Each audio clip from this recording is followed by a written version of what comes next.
Good morning, good afternoon, good evening from wherever you're watching me from. This is Sam Ongoro. Kindly subscribe, share, and like my YouTube channel. My YouTube name is Sam Ongoro. Now, today I want to talk to men. You know, honestly, I don't understand some men. Honestly, I really don't understand some men. Why do I say so? I don't understand some men completely. I can tell you for free. I don't understand some men. Yani, a man has a woman, he has a wife, one wife, whom is struggling to feed with the children. Yani mwanaume akona bibi mmoja na watoto na anang'ang'ana to provide for his family. Then unapata mwanaume ameamuka, sijui ni devil Satan yani anaingianga watu kwa akili. Then unapata mwanaume anang'ang'ana hapa nje, he wants a second wife. Yani you have one woman whom you are struggling to feed with your children, and now you're trying to look for a second wife. For what? To do what, my brother? Because everything that you're looking for in another woman, your wife has it already. And it is at the right place. Iko mahali ya yule mwanamke unatafuta yote, it's in the same place, my brother. Your wife has everything that every woman has. So then you wonder, is it poverty or what is? By the way, I don't understand what is giving men problems. Men nowadays, I don't understand them. You see someone is so struggling to pay school fees for his children. Is struggling so much to pay rent. You find a guy even clothing his wife, children, and even himself is a problem. Even feeding his own family is a problem. And now you find a man is going out looking for another woman. Then the question I wonder, I don't understand men. Uyo unatafuta ni wa nini? That woman that you are looking for is for what? To do what? My brother, you are struggling to feed your own family. Now you are adding another problem to yourself. And then you hear people saying, oh, you know, men, we work very hard, that's why we die very quickly and leave our wives alive. That is a lie. Imagine some things we bring it upon ourselves. Ni sisi tu wenyewe. Wanaume hata sisi tujipende. Yani hata wewe, as a man, you don't want to live a good life, even for yourself. Don't live for anyone else. Just live a good life for you and yourself. Forget about your family. But even you don't want to live a good life. My brother, you are struggling to feed this one family. Now you add another one. How will you feed them? How will you feed them? And some of you go to an extent, marrying a woman with 2, 3 children. Now, my brother, your children are 2, plus your wife, whom you are struggling so hard to feed or to take care of.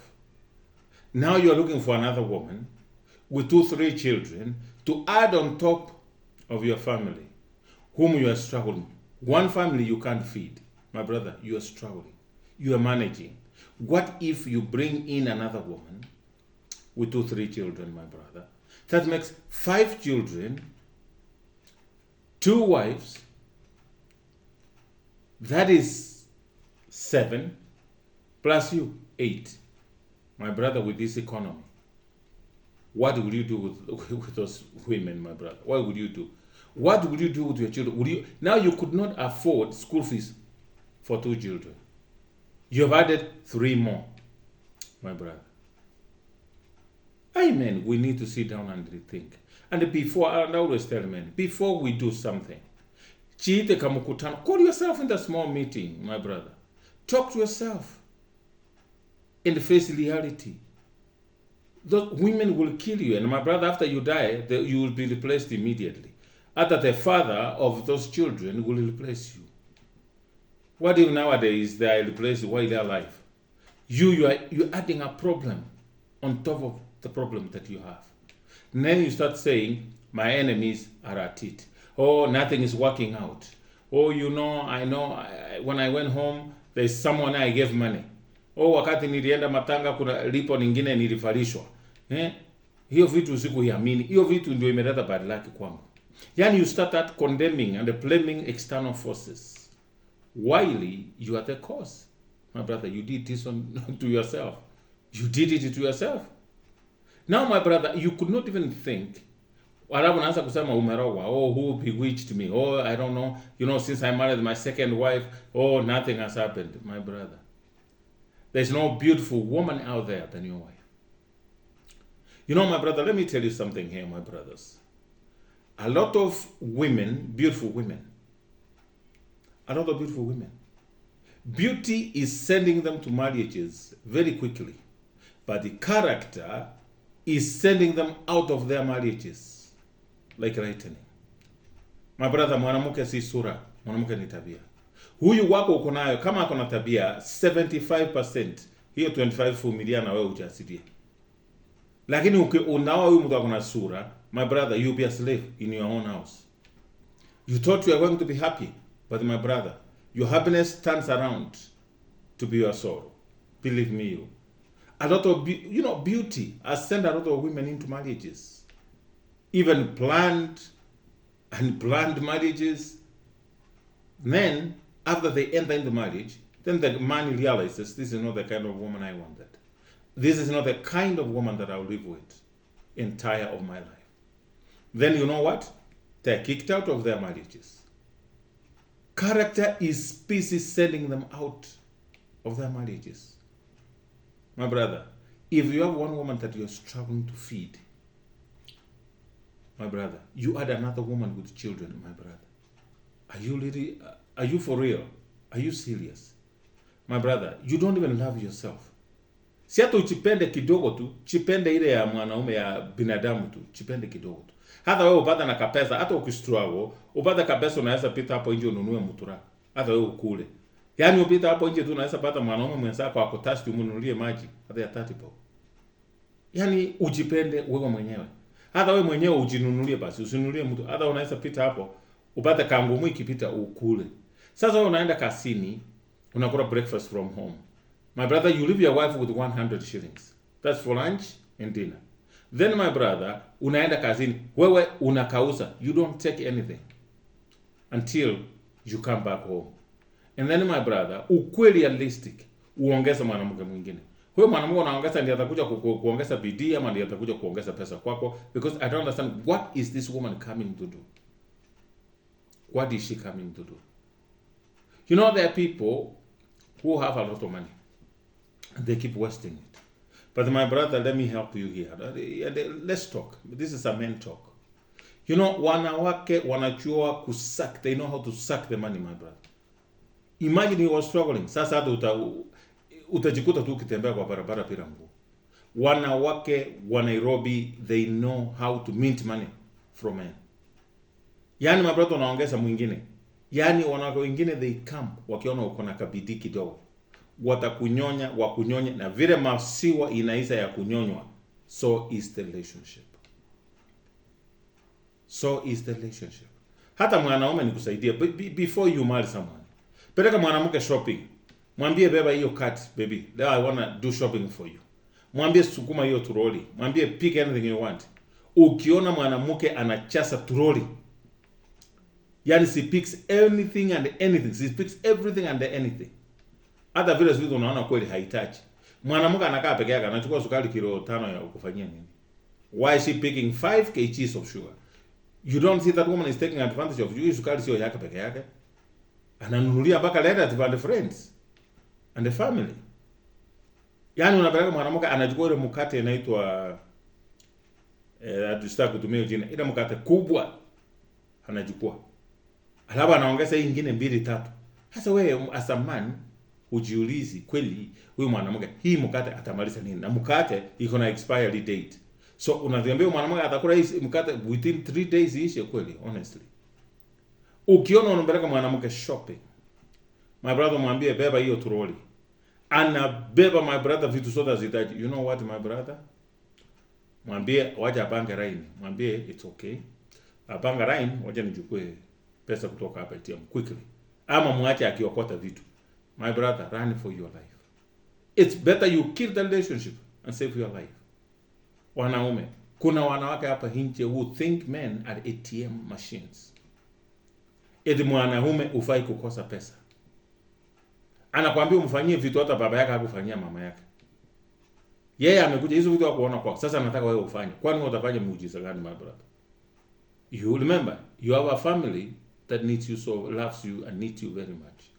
Huyu mwanamke, the moment, my brother, you corrupt dead, hata before your burial, utapata ako na mwanaume. Kama sahizi wengine urarwa wanaume wa husbands wakiwa hai, so wewe umekufa, kitaenda aje, my brother? My brother, kitakuramba. I'm just telling you, I'm trying to be sincere and honest to men. Wanawake wengi, hata Solomon had so many, but at the end of it all, he said it is vanity out of vanity. There is nothing, my brother. What you can do to 10 women, you can do to one woman. And if that woman is not enough, then, my brother, cancel and end that relationship and get another one. But you getting a second wife on top of your problems, my brother. Well, do you know shida zinakujanga na hizi familia, polygamous families? My brother, tembea around. There are people who are from polygamous families. They can tell you the challenges that they faced growing up. Ni shida gani wamepitia kwa hiyo polygamous family? Ile enmity na kujanga hatred, yani hawataki kuonana eye to eye. Na mwanaume mmoja, you cannot love two women equally. Kuna mmoja itachomeka, kuna mmoja hautampenda equally. So, my brother, chunguza mwanamke. Take your wife, mupeleke huyo msichana on a date, your girlfriend, before marriage. But if you are in marriage, my brother, reevaluate your life. You know, you can see take your wife shopping. After you get the money, you can see the brands, see how it trains out. Oh, we'll do this with the money, we'll do this ABCD. That will tell you this woman is here to finish me, or she's here to stay with me forever. But the kuongeza, adding another woman, my brother, they'll finish you. Wanawake, unajua kuna mwanaume that I'm talking about. Let me just give you one quick example. There's a guy, he was 62 years old. The guy who was dining with the kings and the queens, yani with the presidents, who is who in a country. That guy he has invested. He had houses in Levy suburbs. You know, those well-off suburbs that you can think of. So the guy had invested there. In his office, he was retiring at 65. So he found his secretary to be so beautiful. He had a very beautiful secretary. So the guy started different feelings for the secretary. And the guy is married. My brother, that guy ended up being in a relationship with that woman. And he ended up marrying that secretary. My brother, it took that woman 15 years. The guy married that woman with one kid. It took the woman 15 years to finish that man completely. Completely. The children from the first marriage were advising their father, but their father could listen nothing. He could hear nothing from his children. That woman took 15 years. He transferred everything to her name. Even the house, 8-bedroom house on compound, 2-acre land. The guy was living in a ranch. One time the guy found people coming saying, well, you know what? We're kicking you out of this house. It's been sold. The woman, after selling everything, their residential home was the last one. She moved outside the country. And she was investing where? Outside the country. She left with her baby. They got one kid with that guy. My brother, tell me you are 62. You marry a woman, 15 years, you are how old? You're 70 plus. Now, my brother, this woman finished that guy completely. The daughter from the first marriage said, Daddy, come live with me. The guy moved with the daughter, who was married to a white guy. My brother, that guy, stayed there. He was a guy who was accustomed to his own space, his own money. The guy could go anywhere he wanted. He could call a driver and go. Wherever he goes, he can go to Kempinski and just take coffee there. Talk to other men. Now the guy is been confined to his daughter's house. You know there's some things you can't do in your daughter's house because she's married. Now the guy was depressed. The guy just died, passed away. A very poor person. The guy died, you could not even imagine the guy had money. The guy died miserably. Na ndio naambianga watu wengine, afadhali ukonde, unaone baadaye. Men, let's be wise, man. Hata Biblia ilisema, tukae na bibi zetu na akili, tukae na wanawake na nini? Na akili. This guy died a very poor person with nothing. That woman did not attend the funeral of that guy, but she sent her son to attend the funeral of his father. What am I trying to tell you? Men,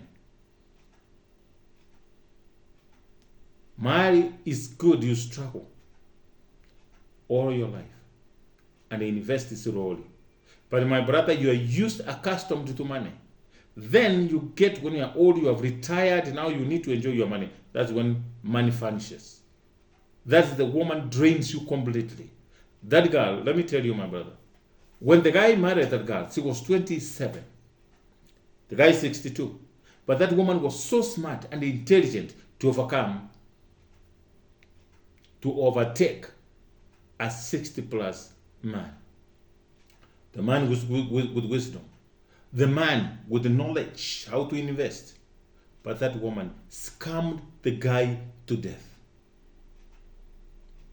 An 18 woman can squander a 50-year-old man's money in the finish. My brother, how you start is not a problem at all. How you start. But how you finish has everything to do with your life. How will you finish? Now, if this guy didn't add this second wife, maybe he could be alive enjoying his money, enjoying his wealth. Imagine the woman taking money from here, investing outside the country. How much money did the guy have? The guy had invested heavily. The guy ended up depressed in that old age. You know, there's some things you can withstand when you're young. But when age catches up with us, men, there's some things our springs cannot handle. Now the guy died, just died. I shed tears for that guy. I shed tears. He's a guy who could walk into a place. The people will say, so that is so and so. That's so. He'll be the talk of that place. The guy was generous. The guy had worked in corporations, high-end. So the guy invested very well. This 27-year-old girl didn't see anything in that man but money. If this guy could have stayed with the first wife, my brother, if he didn't divorce the first wife. No. The first wife had a she moved to a 3-bedroom mansionette. And that, the guy had put on his first wife's name. So this woman had no way to navigate that other house. And guess what? When the guy was bankrupt, the first wife said to my husband, I don't think I need you now. It's the time I needed you, and you were not there for me. So I don't think I need you now. The children from the first marriage said, Daddy, we advised you, you didn't listen to us. I think that it's high time you figure out what to do with your life. Except the daughter from the first marriage who was so merciful to the father and said, Daddy, come stay with me. My brother, some things we do as men. Yes, I'm not denying we are the heads of our families. But also you need to consult, and sometimes you need to listen even to your children. Even young people can give you 1, 2, 3 things that might help you or help our life. My brother, my brothers, I'm just cautioning you, my brother. Imagine you work so hard and that woman goes with all your money. But you know, our God is not a jealous God. Our God Our God is a jealous God. But also our God is generous. Whatever that you are looking for, you'll get it. You'll get it. And I always tell men, if you are over 40, or if you are married, you have children, my brother, HIV/AIDS is real. It is real. It is rampant. It is all over. I went to a funeral recently. I found a family of 8 people. Only one. 8 brothers and sisters. That's a family of 6 brothers, 2 sisters. The parents are HIV positive. The 2 sisters, one is the only one who has no HIV. The 6 brothers, all of them are HIV positive, and their sister. I looked at the family, wanted to bury their father. Their father passed away. When I went there, I looked at that family. I listened to what people were saying. I almost shed tears. And most of those men got HIV and they infected their wives. So, which means they were married while they were all over. And nowadays, you can't tell somebody who, wanaume wengine wanapimanga wanawake na macho. You cannot tell who is positive and who is not. Wamekunywa madawa, wamenyooka.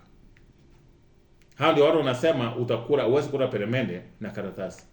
You are fooling yourself, my brother. You are fooling yourself. I'm just telling you this. But this is all about choices.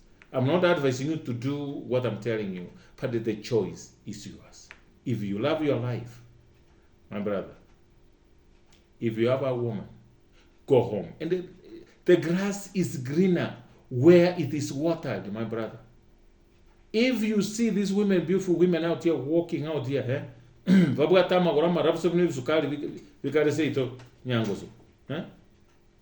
find very beautiful, beautiful women. My brother, there is somebody who is taking care of them. Take care of your woman. She looks exactly just like that. But you cannot treat your wife like a house guy, like a house girl, like a house manager. Then expect her to look beautiful like the women you admire out there. Like one guy said, if you admire women in uniform, shona uniform uvae bibi yako, atafaa. But my brother, I can tell you, wanawake, a girl hapa nje can have 20 men, but she can pretend and make you believe you are the only one. Believe me. There's a lady I know with more. She goes, I can't even say she has a man she calls her own.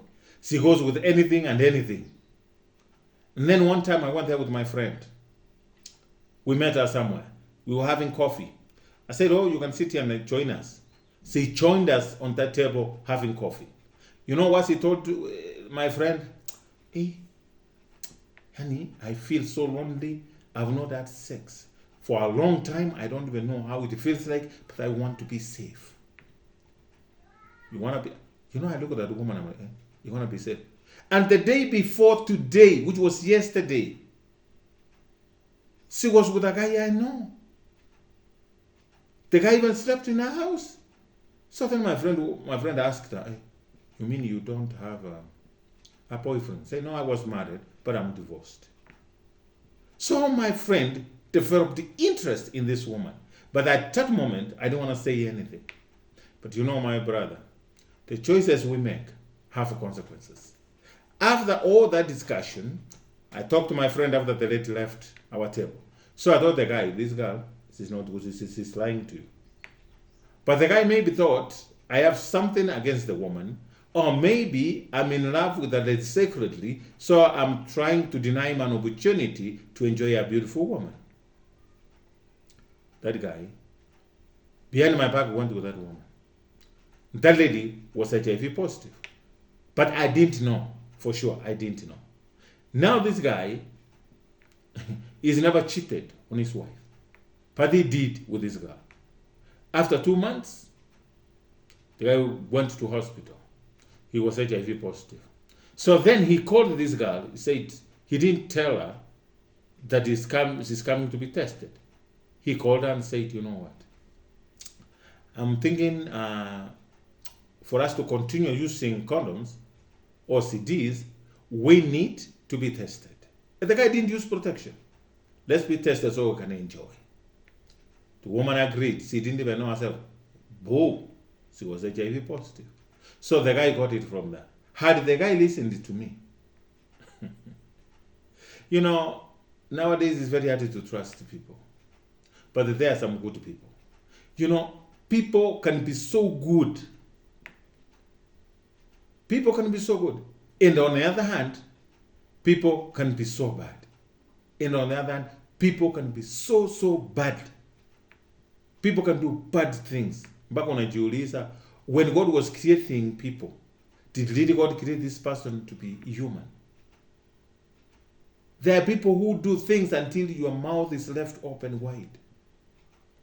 And there are also good people who do things until you ask, really? When God must have taken time to create and impact character in this woman or in this man. God took time. There are good people, there are bad people. People can be so good and people can be so bad. Watu ni wazuri na wanaweza kuwa wabaya na wakuwe wabaya kabisa. Wafanye vitu mpaka hata wewe ujiulize, huyu kweli Mungu akiumba binadamu alikuwa anamuumba akuwe mwanadamu ama alimuumba akuwe mnyama ama akuwe simba? So be very careful, my brothers. I'm trying to advise you because age is catching up with us. Whether you like it or not, we're getting there. And money takes time. Pesa ni ngumu kuitafuta. Lakini kuipata, my brother, pesa inafaa kutunzwa. Take care of your money, my brother. But if you allow women and give them a priority in your life, my brother, they ruin you. Just like they ruined this old guy. They ruin you. I saw a 60, that guy was a 70, how much 60 something. It was on the news. The guy went and sold a piece of land. And you know what the guy decided to do? Let me go to the bar and enjoy. The guy sold a piece of land, 890,000. The guy went to the bar, cash with the money. I don't know how the bar woman knew the guy had money. The guy was 90-something thousand richer, or 70,000 richer. Whatever money, the amount that he sold, I can't remember it of it. It's been a while. 3 days, the guy was broke. That's when he remembered he had a home. He went home. After everything, it's been looted from him. 3 days, they went back to his family.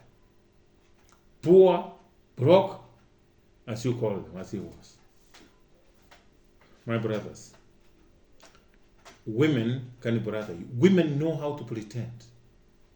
Women can pretend so well. Na ndio naona wanaume wengine hapa wananiambia, oh, you know, when I'm having conjugal rights with my wife, oh, she makes noise, oh, this one doesn't make. I said, my brother, women can fake stuff. Women can pretend. And the women can be bad. My brother, I can tell you, women can be bad. I'm not saying that men can be good. There are also bad men. But more than often, majority of women can be bad. Can be bad. Mwanamke atajifanya ni wewe peke yako na usangae ni wewe na niye na ufikirie ni hivyo na umuoe. A woman can pretend so well, my brother, until you believe she only has you. A woman can pretend so well until you ask God, where were you when you were creating this woman? Jesus, where were you when I was getting married? Now, no matter what, this girl has to be my wife. Wait until she enters your family. A woman can pretend so well and tell you, hey, I will treat you better than your wife. Then I wonder, is she a woman? Is she a man? How does she know how your wife treats you so that she can even treat you better? Unless it's what you tell her. And it may not be true. Because a man can lie. You know, men can lie. Because what they want is to get in your pants. So the question I'm asking here, how does it, my brother, and you believe that she'll be better, she'll treat you better than your wife? You will not even live with this woman. You will not stay with this woman. When you go to a house or you're dating, you will see lovey-dovey, because you've bought milk, breakfast, lunch, so she's preparing you lunch, she's lovey-dovey, she's jovial. You think she'll continue like that. Let her be a woman. Let her be a wife in your house. then my brother, I don't know where you turn to. I don't know where you turn to. A woman can tell you, oh, I can treat you better. You treat me better than my wife. Oh, how do you know how my wife treats me? You believe what I always tell you. More than often, 20% is true. The 80% is a lie.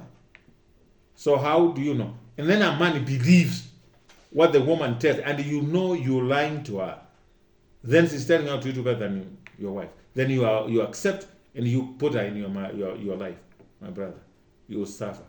Then you start now condemning your ancestors. You start saying, oh, my ancestors, oh, sijui walifanya nini. Oh, then you start saying, oh, you know, my enemies are at it. No enemies, my brother. You are your own enemy. You did this to yourself. Stop blaming others. Everything starts and stops with you, my brother. Let's love ourselves better, my brother, than anybody else. Jipende kwanza. Because kama ujipendi, there's no way you can love others. Love yourself first. Give yourself a priority and live a good life. Kuna mwana mwingine ananiambia, oh, pesa bila wanawake haina utamu. That is true, my brother, but how much money is that? How much money is that you're talking about? You are a guy who works hand to mouth. Now you tell me you've been paid on Friday. You see you have a lot of money. Pesa bila wanawake si. My brother, lipa hiyo pesa. Kama unaona unataka, tafuta hiyo pesa. Have you ever been to a club? Uone wanaume wamekuja wamechafua mesa, pombe all over, soda juice all over. Mpaka wasichana wadogo wanachileta kwa hiyo mesa peke yao. And then you tell me that is genuine love. They have come there because they have seen you guys have some money. And women nowadays can smell money. So waliona there is a man on that table, hakuna pesa. Just because mmechafua mesa, wanako wamechileta hapo, wao kwa wao. Peke yao, hata mko waita.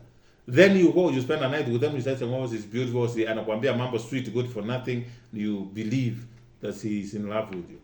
My brother, how did you meet this woman? Alichileta peke yake kwa mesa yenu. Mahali mulikuwa, mumechafua mesa. Believe me, you my brother. Hata wewe, utaki kuishi maisha mzuri, my brother. Hata sisi wanaume saa zingine, sijui what is wrong with us. My brother, sijawahi mtu amekufa mwanaume, ameandikiwa hivi akasema, body count ni 1 million, he is a champion. I've never seen. I've never seen mwanaume ameandikiwa. Body count yake, the higher your body count, the better, and you are a good person. Ama wewe ni champion. And I've never seen a prize that you win. I've never seen a man who has won a prize or anything, or a gold medal for the body count. There's another guy I was talking to, he told me, I have tested all the tribes in this country except one. And I'm working towards conquering that one. Said, my brother, now who will award you a gold medal? And that could be true or could not be, it might not be the truth. So, my brothers, wanaga watakumaliza mpaka you are crossing the road, una close Mombasa road, hata ujui unapita Mombasa road. Ujui una close Mombasa road. You start talking to yourself. You start asking yourself questions. Kwani, what was I thinking when I did this? And guess what? You answer yourself. You, my brother, you start, talking to yourself. Asking yourself questions. My brother, you start getting high blood pressure. You start getting smaller and smaller in size because hata ukikula chakula when you are under pressure, my brother, chakula ishiki kwa mwili, kwa tumbo. No matter how much you eat, because you are depressed. Uanza kupata depression, uanza kupata mental illnesses, na hizo umejileta peke yako. Utajileta peke yako. So avoid that if you are married. What I'm trying to say, if you are a married man with children, my brother, avoid women. These other women here, they are there for your money, my brother. By the way, the moment you live there, another man comes in. Believe me, you. So take care of yourself first. Jipende. Invest in something. Hii pesa unapea wanawake hivi, my brother, invest in something. Hata vanya wazazi wako kwa kitu tu. Do something for your parents, they will bless you. They brought you into this world and they can bless you. Mama yako atakutamea mtoto wangu ubarikiwe sana. Ama anaweka pesa na mtoto wangu ubarikiwe sana. Those are blessings. Those are blessings. Pesa, mimi najua pesa kidogo tu usumbua wanaume wengi. Pesa kidogo tu inasumbua wanaume. Pesa kidogo tu. Mwanaume anaitwa kwa ofisi saa 2 asubuhi. Ameripoti, anaitwa. Anaambiwa, yes, so and so, hey, how are you? Good. Karibu kazini. Sasa from next month tumekuongeza mshahara, will increase your salary by X amount of money. Yaani mwanaume hata before atoke kwa hiyo ofisi ameanza kufikiria kama msichana, ameanza kupangia kama msichana how to add mpango ya kando, how to add another woman. Yaani imagine hajatoka kwa hiyo ofisi. So on top of his priority ni nini? Ni mwanamke. Yaani ameona kasichana huyu fulani alikuwa ni sasa atakaweka huyu ndamkombolea nyumba huko. Hata hajafikiria anything to do with him and his family. Hata wazazi wake hajawafikiria. Imagine, instead of the guy thinking how to invest that money to make his life better today, tomorrow than it is today. Baada hiyo pesa hayafikirie mali anaiweka ndio isahane, so that during retirement apate ameweka kitu that he can lean on. Lakini haja ni wanawake. Yaani anaona huyu mwanamke hakumtakanga hakiwa hana pesa. Sasa amepata increment, salary increment. Ameanza kufikiria huyu mwanamke sasa atanipenda.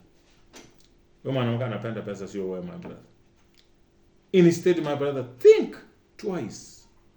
Invest. Yaani kabisa kadogo kanasumbuanga wanaume tu. Yaani hata hujafikiria along the line ya kufanyia hata wazazi wako kitoto wanunulie viatu, ama watoto wako mna bibi yako mnaishi kwa single room. Hata you are not even thinking how to wahamisha kwenda 1 bedroom, 2 bedroom, ili na wewe uishi kama mwanadamu vizuri, because hiyo ni baraka Mungu amekuletea. Na maybe ni through mahombi ya bibi yako. Maybe it's through your wife's prayer that you have got a salary increment. So instead of thinking along the family line, what you can do to improve the lifestyle and your family, the lifestyle of your family, my brother, you move them from a single room to a 1 bedroom or 2 bedroom. You are thinking how to add another woman, which means you are bringing more problems to you. And then now when kikiumana hapo mbele, then you start saying, oh, my enemies are at it, you know, I don't know, my auntie, you know, hakuniongeleza vizuri niende nyumbani, oh, there is an auntie nilinunulia sukari. You start blaming a lot of nonsense. And yet, you had the control over this. Yaani umeitwa, mwana anaitwa kwa ofisi. Ameongezwa mshahara. Pum, kingine naanza kulia, sasa naanza kulini. Wale wasichana walimkataa wote. I'll show them that sasa I have arrived. My brother, there's nothing you can show a woman. Hakuna. Love your life, jipende, and invest in yourself. Invest. Do something for yourself and your family, so that watoto wakikuwa wakubwa wapate umeinvest. Hata ukisimamishwa kazi, let's say you get laid off today from your work, if you had invested in something, a small business, kitu kadogo tu, kanaweza leta income, my brother, unaweza lipia watoto wako school fees na wewe ukae vizuri. Lakini sasa wewe yote unataka kwa mwanamke, hiyo ni pesa unatoa na mwaka kwa choma, my brother. Take care of your woman. Take care of your wife. She look beautiful as those women you admire out there, my brother. The grass is greener where it is watered. And again, some grass may look greener, but you don't know what kind of water they are watered with. Unaweza pata grass ingine is been watered with the sewage. So, my brother, be very careful. Water your own grass. Water your own grass. Water your own grass, my brother. Better your life, my brother, for tomorrow. If you want, the choices that we make have consequences, my brother. And when those consequences come, we'll face it by ourselves. My brother, na ukitaka kujua wanawake, hiyo pesa ulikuwa nayo, wacha ishi. Niona gari lingine imeandikwa hapo, ukitaka kujua tabia ya mkewe, filisika.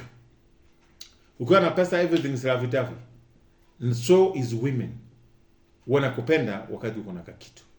Kama kakitu hakuna, my brother, hawatakupenda. So usikue wa kupata hand to mouth na unapatia wanako unamaliza. my brother. Invest money. Do something for yourself. So that if you fall tomorrow, you'll have something to stand on, to step on. This life is so unfair. Nobody knows what will happen the next second, the next month, the next day, or the next year. Hii pesa umepata ndio umepata, behave like hakuna pesa nyingine utapata. Kama umeongoza msahara, peleka watoto wako wasome shule mzuri. Baada ya kuongeza mwanamke mambo. Peleka watoto wako na good school. Move them to a better place. But unaenda to a better place considering your increment ni how much. Usiende beyond your salary. Within your salary. Na upakize ka kitu ka floating cash ile inaweza kusustain ya kuinvest kidogo. Usiende mahali pia kuna wanaume wanapata pesa. Wakipata pesa wanaama kwa nyumba yenye hata beyond their salary. Sasa hapo ujisaidia my brother, hiyo ni kama ungetafuta mwanamke mwingine tu. Tafuta nyumba inaweza pata ceiling pesa kidogo tu. A few coins we invest and there uweke. Uweke ndio my brother kesho yako. Now if you want to live a good life tomorrow, we have to prepare today, not tomorrow. If you want to live a good life tomorrow, my brother, we have to start preparing now for it. Don't wait until tomorrow. Tomorrow is a mystery and nobody knows tomorrow. Start investing. Mungu amekubariki, uko na bibi na watoto. Uchapata ukimwi. My brother, wacha kuitafuta hapa nje. Ukimwi siku hizi iko over. The rate at which women in marriage are going out. The rate at which married men are going out with women. Married to married, single to married, married to single. The rate at which women are sleeping out here and men. Both men and women, both in marriage and single. The rate at which they are sleeping up here, up out, up in. It's a worrying trend, but I can ask you, I'm not saying everybody, but majority, the rate at which they're having sex outside their marriage, and the single ladies having sex with even 3-4 men a day. You've been given a salary increment. Na wewe umemkombolea nyumba mahali, you don't sleep there. Unakuja kwako, unamwacha pale. My brother, how do you know amelala hapo peke yake? No, how do you know? Now then this woman knows very well that you've come to your house, you are sleeping with your wife. Sasa wewe umemwacha pale peke yake. How do you know? Serious your money to feed another man to come to the house, na wewe ndio unalipa rent ya hiyo nyumba. See, can even also use your money. Aende kwa club to entertain mwanaume, wale wakuje walale hapo na yeye. A woman, when you are dating a single lady, she knows your schedule, you are married. She knows that sometimes you can't even get out of your house. So she'll take that advantage. So what am I trying to say here? I'm trying to advise men. My brothers, commit to yourself. Make your life better. Mwanamke anaweza chifanya mpaka ufikirie ni wewe peke yako ako naye. And yet kuna a chain of men. So invest in yourself. My brother, do things for yourself and your family. There's a guy I know. Yaani watoto wake wanaenda Kanjo. Kama hiyo sasa, hiyo ndio nasemanga ni ucha. Yaani watoto wake wanaenda shule ya Kanjo. Watoto wa mpango wako na sio wake. Alimpata na wao. Na hajamuoa na wakai pamoja. Analipia watoto school fees while the father of those children are somewhere enjoying. Watoto wako wanaenda kwa Kanjo, wanatembea na mguu kwenda Kanjo. Hawa wanachukuliwa na gari, wanaenda group of schools. My brother, kitakuramba. And it might be too late. If you're one of those, if anything, my brother, your children should get the best before anybody else. If anything, your wife should get the best before anyone else. If you have to go that route, make sure your children has the best, I mean the best, before anyone else. Make sure your wife has the best before anyone else. Make sure your parents have top notch before anyone else. But hiyo unapata pesa kidogo na kusumbua uko huko uko kule, my brother, hautafurahisha wanawake, my brother. You can never. You can't please women, my brother. You can. Then you start blaming them like Adam blamed Eve. Oh, ni huyu mwanamke ulinipea. But the other way ungekataa, si uko na akili. Na ndio Mungu alisema tukae na wanawake na nini? Na akili. So wherever you are in a relationship, usiwache akili, peleka akili. Now women nowadays have perfected the art of pretense. They can pretend. Mwanamke anaweza soma Biblia akwambie verses za kuwa mwanamke mzuri, akwambie labda na anajua. Na wewe kama mjinga unakubali tu. My brother, shock on you. Shock on you. All I'm trying to advise and tell men, let us be careful.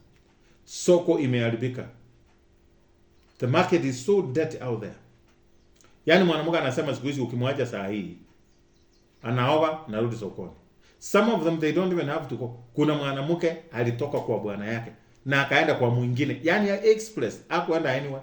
Alitoka kwa nyumba ya mwanaume express to another man. Alitoka kwa ndoa na akaingia kwa ndoa nyingine. Yaani alitoka kwa bwana yake akaja watoto pale. They let the other kwenda kwao, she didn't go anywhere, hata kulala straight, aliamiza vitu. Akaingia wapi? Kwa mwanaume mwingine. Now the question I want to ask this man is simple. You got this woman, she's been cheating with you while she's married. She's been cheating with you. Would you trust her now? Now that she's yours, would you trust her? Because you started by cheating. Now she's moved into your house, she's yours, and yours alone. Would you trust that woman? Remember the lies you used to tell the husband to come see you or you meet is the same lies he'll be telling you. Would you trust that woman? Would you?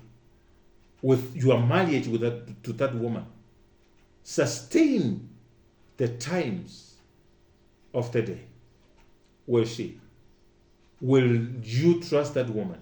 That's a question I don't want to answer for anyone. I'll let it answer. I'll let it be answered by you. Ladies and gentlemen, today I was talking to men. Wanaume wacha tujipende. Let's love ourselves first. Let us be a priority in our life. Tukue priority, tujifanyie mazuri yote. Let's get the best before we give others the best. After all, my brother, if you can't give yourself the best, who will? Give yourself the best. Hata wewe uishi vizuri. Wacha kuweka wanawake wengi. My brother, hata wewe enda tu bedroom urale vizuri. Urale kama iwe. You sleep like the king that you are. So give yourself a chance first. Develop yourself. Instead of developing women, my brother. Let women not be a priority in your life, my brother. Those are things for boys. Young boys, you know, when I was growing up, when I was in secondary school, the only thing that was so important to me was girls. But you know why? Because I had no responsibility. Now that I have a lot of responsibility on my shoulders, hata unaweza lala na mwanamke hata hujamugusa wiki mzima. I met another guy this morning, he told me, Leo, I wanted to get a morning roll, you know, from my wife. But I looked at the time. Nikasema nikianza hii kitu sita enjoy, nitachelewa kazini. So alitoka akafanya nini? Akakuja kazini. Na the guy told me, ninafanyanga hivyo hata sidia ninapata wiki imeisha sijaguza bibi yangu. And there's somebody out here who's prioritizing that. And some men Mungu amewabariki aja kupatia ile stamina ya kulala naonaga. Kitu yako hata haisimamaangi hivi ovyo. But you have kwenda ununue dawa, my brother. Prove it. Ukunywe ndio ulale mwanamke.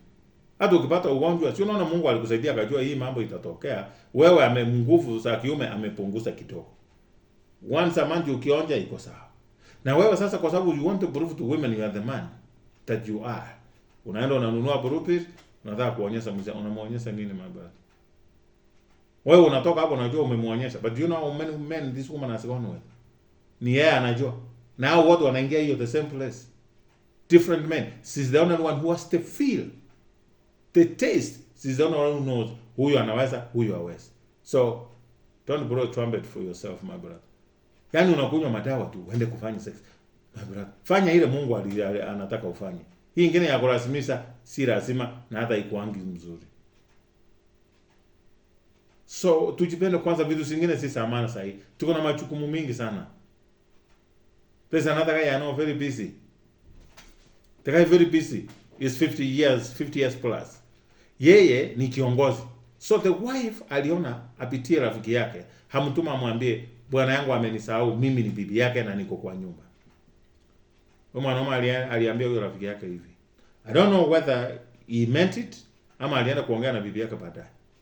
Aliambia Aura, alituma akamwambia, ndio ambie bibi yangu hawachane na mimi. Niko na watoto 3 university. Niko na mwingine ako saa hii secondary school, high school. So, enda umwambia wachana na mimi. Kama watoto hawasomi, hawaendi shule, haniambie.